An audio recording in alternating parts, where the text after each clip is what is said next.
Titanic को बनाने वाले ने कहा था कि ये डूब नहीं सकता, खुदा भी इसे नहीं डुबो सकता। फिर ऐसा हुआ कि पहले ही समुद्री सफर के दौरान वो ऐसा डूबा कि आज तक निशाने इबरत है, और उसको देखने वाले जो भी जाते हैं वो भी बड़ी मुश्किल से बच पाते हैं। आज से ठीक 111 साल कबल टाइटैनिक एक अंधेरी रात में एक बर्फानी तोदे यानी आइसबर्ग से टकरा गया था।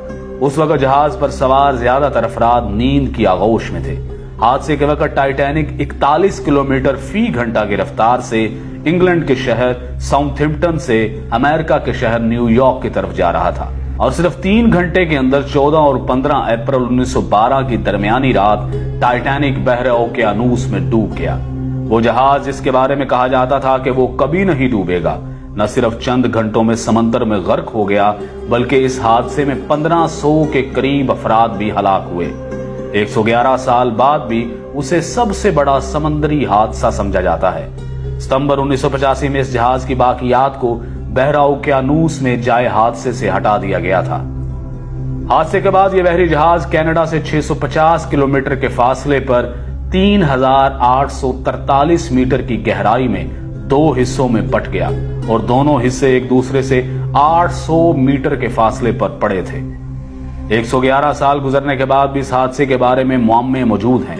माहरीन की राय इसके बारे में क्या है, जानिए इस वीडियो में। इस बहरी जहाज के बारे में कहा जाता था कि यह डूब नहीं सकता, खुदा भी इसे नहीं डुबो सकता। इस यकीन की कुछ वजूहात भी थी।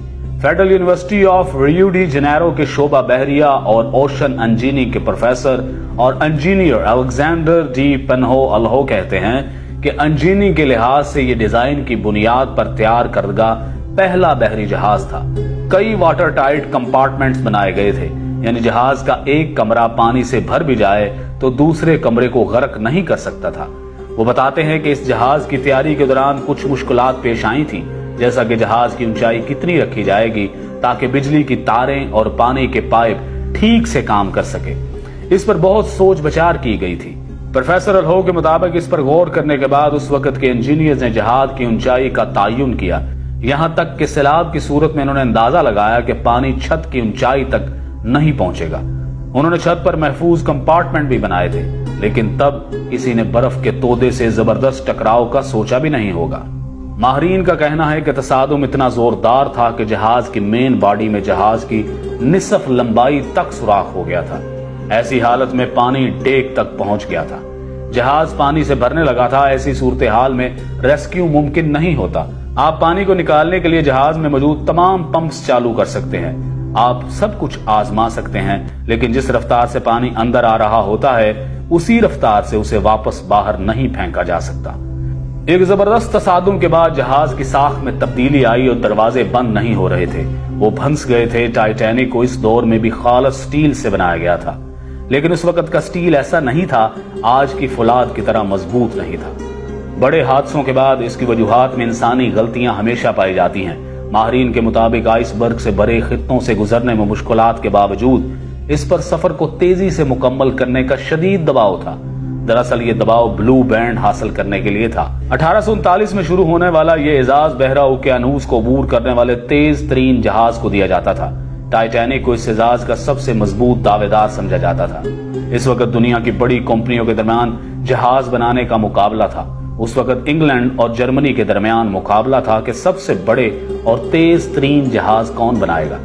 सबसे बड़े और तेज तरीन जहाज को सरकारी तौर पर ब्लू बैंड मिल गया। इस कारनामे को हासिल करने के लिए किसी भी जहाज के लिए पहला सफर सबसे अहम समझा जाता था। पहले सफर के दौरान जहाज की हालत सबसे बेहतर होती है। जहाज पहले सफर में तेज तरीन रफ्तार हासिल कर सकता है, और टाइटैनिक ने भी तेज तरीन रफ्तार हासिल करने की कोशिश की थी।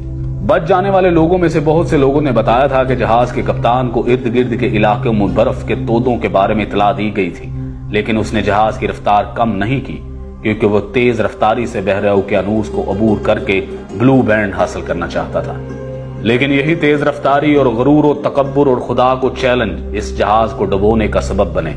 टाइटैनिक हादसे में 1500 के करीब अफराद हलाक हुए, जिसके बाद समंदरी जहाजों के हिफाजती निजाम को बेहतर बनाने की कोशिशें शुरू कर दी गईं। इस हादसे के बाद समंदरी जहाजों की हिफाजत के लिए रडार जैसे आलात की तैयारी शुरू की गई।